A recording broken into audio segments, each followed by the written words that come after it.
death. Earlier this week, the state reported the death of a teenager in Cook County. Are you familiar with this case? If so, is this the state's first teenage death? And can you tell us if the teenager in question had underlying conditions?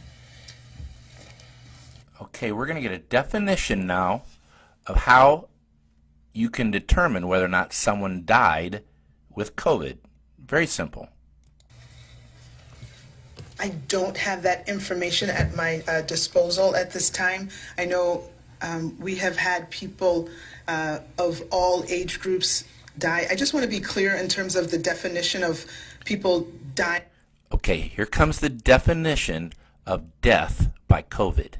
Of COVID. So the case definition is very simplistic. It means at the time of death, it was a COVID positive diagnosis.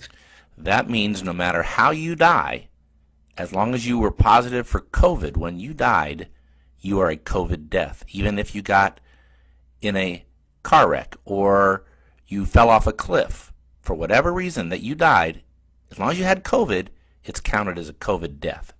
Listen.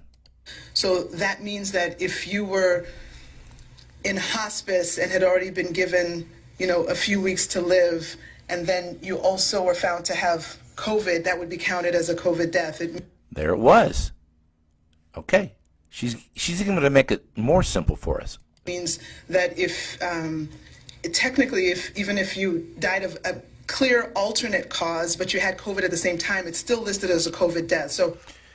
So technically, even if you died of an alternate cause, if you had COVID when you died, it's called a COVID death. You wonder why the numbers are messed up.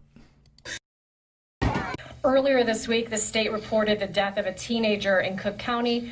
Are you familiar with this case? If so, is this the state's